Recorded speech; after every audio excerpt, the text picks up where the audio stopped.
Being rich is not a sin. Forgetting God is. Have you ever found yourself praying like this? Lord, bless me financially. But have you ever stopped to think, what if God really gives you everything you ask for? Would you be prepared to deal with that? Many want to be rich. Few want wisdom. And the truth is, wealth can be a blessing or a ruin. It depends on how your heart is. The world today measures success by money. Houses, cars, trips, followers, status. We see this all the time on social media. But God measures success in another way, by faithfulness, generosity, and purpose.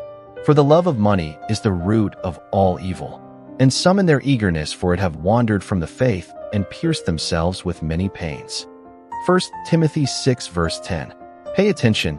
It's not money that's the problem. It's the love of money. Having resources is not a sin. A sin is making money your god. There are millionaires today who live in depression, take sleeping pills, and have no peace. And there are humble people in villages in Africa, in the interior of Brazil, or in Indian communities, who live with almost nothing, but sleep in peace, sing praises, and are happy. On the other extreme, there are also people who have been blessed with riches and use everything for the kingdom. They finance missionaries, build hospitals, bless families, care for widows and orphans. So, money reveals something important, who you are inside. If your heart is generous, money will enhance that. If your heart is selfish, money will also show it. Jesus spoke a lot about money because he knew how much it could distance us from or bring us closer to God. For where your treasure is, there your heart will be also. Matthew 6 verse 21. You can work hard, study, and prosper. But the question is, what is the purpose of your wealth? True prosperity is when what God gives you passes through you and blesses others.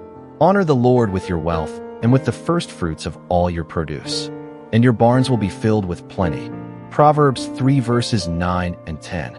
God wants to bless you, but first, he wants to prepare you, because he knows that riches in the wrong hands can destroy.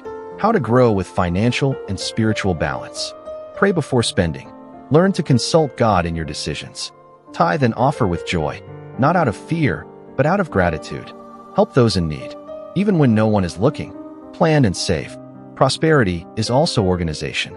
Never exchange God's presence for a tempting proposal. Let us pray. Lord, I recognize that I have often desired money more than your presence. Forgive me for putting my trust in riches rather than in you. Today I ask you, bless my financial life. Yes, but prepare me for it. May my heart never be dominated by selfishness, greed, or vanity. Teach me to be faithful in little things, so that I may honor you in much. Make me a channel of provision, and not a repository of pride. May my prosperity come with purpose. May I not accumulate treasures on earth, but treasures in heaven. Bless my mind so that I may know how to manage. Bless my hands so that I may know how to work. And bless my heart so that it may always continue to seek you above all else. In Jesus' name, amen. Remember, getting rich with God is different. It is having peace, purpose, and provision without losing your soul. If you like this video, help us by subscribing to the channel, liking, and sharing. And remember, each day is a new opportunity to call on the name of the Lord.